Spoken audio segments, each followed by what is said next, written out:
എന്നെ എന്നും ഏറ്റവും അത്ഭുതപ്പെടുത്തിക്കൊണ്ടിരുന്ന നിർമ്മിതികളാണ് കോട്ടകൾ. നമ്മുടെ രാജ്യത്തെ വലുതും ചെറുതുമായി ധാരാളം കോട്ടകളുണ്ട്. ആ കോട്ടകളുടെ ഒക്കെ പിറകിൽ എന്തെങ്കിലുമൊക്കെ ചരിത്ര വസ്തുതകളും ഉണ്ടാവാം. പക്ഷേ ചരിത്രം കൂടാതെ അതിനപ്പുറത്ത് മിത്തുകളുടെ, കെട്ടുകഥകളുടെ കെട്ടുപിണഞ്ഞു കിടക്കുന്ന ഒരുപാട് കഥകളുള്ള ഒരു കോട്ട, നമ്മുടെ രാജസ്ഥാനിലെ ബാങ്കട്ട് കോട്ട. ഇന്ത്യയിലെ തന്നെ ഏറ്റവും ഹോണ്ടഡ് ആയിട്ടുള്ള ഒരു കോട്ടയെ കണക്കാക്കപ്പെടുന്ന രാജസ്ഥാനിലെ ബാങ്കട്ട് കോട്ട ഇതാ എൻ്റെ പിറകിലായിട്ട് അവിടെ നിങ്ങൾക്ക് കാണാൻ സാധിക്കും. അപ്പോൾ ബാങ്കട്ട് കോട്ടയിലെ വിശേഷങ്ങളിലേക്ക് നമുക്ക് പോകാം. 16-ാം നൂറ്റാണ്ടിൽ നിർമ്മിക്കപ്പെട്ട ഈ കോട്ടയിലേക്ക് സൂര്യോദയത്തിന് മുൻപും സൂര്യാസ്തമനത്തിന് ശേഷവും ആർക്കും പ്രവേശനമില്ല. മുൻകാലത്ത് ആ സമയങ്ങളിൽ ഇവിടെ എത്തിച്ചേർന്നവർ ജീവനോടെ തിരിച്ചു വന്നില്ലെന്നും പലർക്കും എന്തു പറ്റിയെന്ന് പോലും അറിയില്ലെന്നും ഇവിടുത്തുകാർ പറയുന്നു. ആ കഥകൾ വിശദമായി തന്നെ വഴിയെ പറയാം. ആദ്യം നമുക്ക് ബാങ്കട്ട് കോട്ടയും പരിസരവും ഒന്ന് കാണാം. രാജസ്ഥാനിലെ ആൽവാർ ജില്ലയിൽ സരിസ്ക കടുവ സംരക്ഷണ കേന്ദ്രത്തിന് സമീപം ആരവല്ലി മലനിരകൾക്കിടയിലാണ് ഈ കോട്ട സ്ഥിതി ചെയ്യുന്നത്. ആദ്യകാലത്ത് 7 നിലകളിലായിട്ടുണ്ടായിരുന്ന ഈ കോട്ടയുടെ അവശിഷ്ടങ്ങളാണ് നാം ഇവിടെ കാണുന്നത്. ഇപ്പോഴിവിടെ ഒരു 4 നില മാത്രമേ അവശേഷിക്കുന്നുള്ളൂ. കോട്ടയിലെ സമീപത്തുമായി 5 ക്ഷേത്രങ്ങളുണ്ട്. അതിലൊന്ന് കോട്ടയ്ക്കകത്ത് തന്നെയാണ്, ബാക്കി 4 ഇതിന് സമീപത്ത്. ഗോപിനാഥ ക്ഷേത്രം, സോമേശ്വർ ക്ഷേത്രം, കേശവറായ് ക്ഷേത്രം, മംഗളാദേവി ക്ഷേത്രം, ഗണപതി ക്ഷേത്രം എന്നിവയാണ് അവ. ഈ ക്ഷേത്രങ്ങളെല്ലാം നിർമ്മിച്ചിട്ടുള്ളത് നഗരശൈലിയിലാണ്. എന്തുകൊണ്ടാണ് ഈ കോട്ടയെ ഏറ്റവും ഹോണ്ടഡായി കണക്കാക്കുന്നത്? എനിക്ക് തോന്നുന്നത് ഇവിടെയുള്ള ഭയപ്പെടുത്തുന്ന ചില കഥകളാണ് സഞ്ചാരികളെ കൂടുതൽ ആകർഷിക്കുന്നത് എന്നാണ്. ഇരുട്ടായാൽ ഇവിടെ നിന്ന് കേൾക്കുന്ന അലർച്ചകളും അപശബ്ദങ്ങളും മാത്രമല്ല, തീരെ ജനവാസമില്ലാത്ത പ്രദേശത്തെ തികച്ചും ഒറ്റപ്പെട്ട ഒരു കോട്ട. കഥകളിൽ ചിലത് ഞാൻ പറയാം. ആംബറിലെ ഭരണാധികാരിയായിരുന്ന മാൻസിംഗിൻ്റെ സഹോദരൻ രാജാ ഭഗവത് സിംഗ് ആണ് ഈ കോട്ട പണി കഴിപ്പിച്ചത്. കോട്ടയ്ക്ക് ചുറ്റുമായി ഒരു വലിയ ഗ്രാമം തന്നെ ഉണ്ടായിരുന്നു. ഏകദേശം 9,000-ഓളം വീടുകൾ. കോട്ട പണി കഴിപ്പിക്കുമ്പോൾ അവിടെ താമസിക്കുന്ന സന്യാസിയോട് അനുവാദം ചോദിച്ചു. സന്യാസി ഒരു കണ്ടീഷനോട് കൂടി രാജാവിനെ കോട്ട പണിയാൻ അനുവദിച്ചു. നിബന്ധന എന്തായിരുന്നെന്നോ, ധ്യാനത്തിന് ഭംഗം വരാതിരിക്കാൻ അദ്ദേഹത്തിൻ്റെ ആശ്രമത്തിൽ കോട്ടയുടെ നിഴൽ വരാത്ത വിധം വേണം കോട്ട നിർമ്മിക്കാൻ.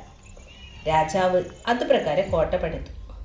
പക്ഷേ പിന്നീട് ചെറുമകൻ അത് വകവയ്ക്കാതെ കോട്ടയുടെ മുകളിൽ വീണ്ടും നിലകൾ പണിതപ്പോൾ സന്യാസിയുടെ ആശ്രമത്തിൽ കോട്ടയുടെ നിഴൽ വീഴുകയും കോപാകുലനായ സന്യാസി അവരെ ശപിക്കുകയും ചെയ്തു.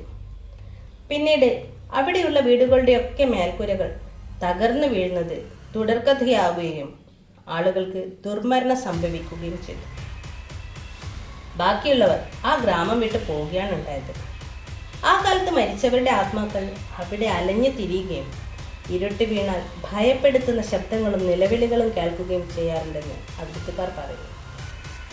മറ്റൊരു കഥ, രാജാവിൻ്റെ അതിസുന്ദരിയായ മകളിൽ ഒരു ദുർമന്ത്രവാദിക്ക് അനുരാഗം തോന്നുകയും അവളെ വശീകരിക്കാൻ അത്തറിൽ വശീകരണപ്പൊടി കലക്കി നൽകുകയും ചെയ്തു. ചതി മനസ്സിലാക്കിയ അവൾ അതൊരു പാറയിലെറിഞ്ഞു. ആ പാറ പൊട്ടി മന്ത്രവാദിയുടെ ദേഹത്ത് വീണു. മരിക്കുന്നതിന് മുൻപ് മന്ത്രവാദി അവരെ ശപിച്ചു എന്നും അതിൻ്റെ ഫലമായി ആ കോട്ടയും ഗ്രാമവും മുഴുവൻ നശിച്ചു എന്നും പറയപ്പെടുന്നു. മാത്രമല്ല, അവിടെ മരിച്ചവർക്കൊന്നും പുനർജന്മമില്ലാതെ ആത്മാക്കൾ ഇന്നും ആ കോട്ടയിൽ അലഞ്ഞു നടക്കുന്നുണ്ടെന്നും സമീപ ഗ്രാമത്തിലുള്ളവർ പലതും കാണുകയും കേൾക്കുകയും അനുഭവിക്കുകയും ചെയ്തു എന്നും പറയുന്നു. ഇങ്ങനെയൊക്കെയാണ് കഥ.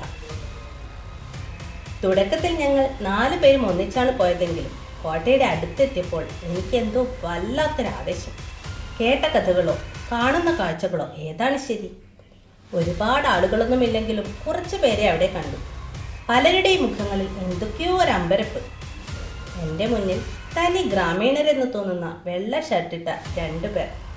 അവരെന്നോട് ആ കോട്ടയെക്കുറിച്ച് എന്തോ ചോദിച്ചു, എവിടെ നിന്നാണ് വന്നതെന്നും. സണ്ണിക്ക് നാഗവല്ലിയുടെ ആഭരണങ്ങൾ കാണിച്ചു കൊടുത്ത ഗംഗയെപ്പോലെ ഞാൻ കോട്ടയോട് ചേർന്ന് 5 ക്ഷേത്രങ്ങളുണ്ടെന്നും ആ കോട്ടയെക്കുറിച്ച് എനിക്കറിയാവുന്ന കഥകളും എന്തിന് മുകളിലെ വീട് കാണിച്ച് സന്യാസിയുടെ വീടാണെന്ന് വരെ പറഞ്ഞു കൊടുത്തു. എൻ്റെ ഹിന്ദി അവർക്ക് മനസ്സിലായോ എന്തോ. എല്ലാറ്റിനും അവർ തലകുലുക്കുന്നുണ്ടായിരുന്നു. കോട്ടയ്ക്കുള്ളിൽ കയറി കുറച്ചു കഴിഞ്ഞ് തിരിഞ്ഞു നോക്കുമ്പോൾ അവരെ കാണുന്നില്ല. പെട്ടെന്ന് മനസ്സിലൊരാന്തൽ, ദാസപ്പ ഇനി അവരെങ്ങാൻ. സത്യത്തിൽ മലമുകളിൽ കാണുന്നത് ഈ കഥകളിലെ സന്യാസിയുടെ വീടാണെന്ന് ചില പറഞ്ഞപ്പോൾ ഞാൻ ആലോചിക്കായിരുന്നു, ഇത്രയും ഉയരത്തിലുള്ള ആശ്രമത്തിൽ നിഴൽ വീഴണമെങ്കിൽ കോട്ട എത്രമാത്രം ഉയരത്തിലായിരിക്കണം. നമ്മൾ കേൾക്കാറുള്ള എല്ലാ മിത്തുകൾക്ക് പിന്നിലും എന്തെങ്കിലുമൊക്കെ ശാസ്ത്രീയ തത്വം ഒളിച്ചിരിപ്പുണ്ടാവും. 18-ാം നൂറ്റാണ്ടിൽ ഭാംഗഡ് സൈന്യവും അജബ്ഗഡ് സൈന്യവും തമ്മിൽ യുദ്ധമുണ്ടാവുകയും രത്നാവതി രാജകുമാരി ഉൾപ്പെടെ ഒട്ടേറെ പേർ മരിക്കുകയും ഗ്രാമം മുഴുവൻ തകർക്കപ്പെടുകയും ചെയ്തു. ശേഷിക്കുന്നവർ ഇവിടം വിട്ട് കുറച്ച് അകലെ പോയി. സരിസ്ക ടൈഗർ റിസർവിന് സമീപം ആരവല്ലി മലനിരകൾക്കിടെയുള്ള പ്രദേശമായതിനാൽ ഏറെക്കാലം മനുഷ്യവാസം ഇല്ലാതിരുന്നതിനാൽ ഈ പ്രദേശത്ത് വന്യമൃഗങ്ങൾ വരാറുണ്ടാവാം. ഒരുപക്ഷെ ആദ്യകാലത്ത് ഇവിടെ വന്നവരെ അത്തരത്തിലുള്ള വന്യമൃഗങ്ങൾ കൊന്നു തിന്നിട്ടുമുണ്ടാവാം. നമ്മളിവിടെ വന്നപ്പോൾ തന്നെ മയിലുകളുടെയും മറ്റ് പക്ഷികളുടെയും കുരങ്ങന്മാരുടെയും ഒക്കെ ഭയപ്പെടുത്തുന്ന ശബ്ദങ്ങൾ കേൾക്കുന്നുണ്ടായിരുന്നു. ഇരുട്ടായാൽ ആളുകൾ ഇവിടെ വരാൻ ധൈര്യപ്പെടാത്തത് ഇതൊക്കെ കൊണ്ടാവാം.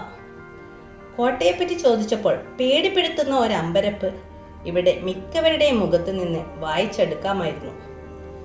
നമ്മൾ മനുഷ്യരെല്ലാവരും തന്നെ കഥകൾ ഇഷ്ടപ്പെടുന്നവരാണല്ലോ. ഇത്തരം കഥകൾ സഞ്ചാരികളെ കൂടുതൽ ആകർഷിക്കുമെന്നതിനാൽ ഇവിടുത്തുകാരും അധികൃതരും ഒരുപക്ഷെ പറഞ്ഞു പരത്തുന്നതാണോ?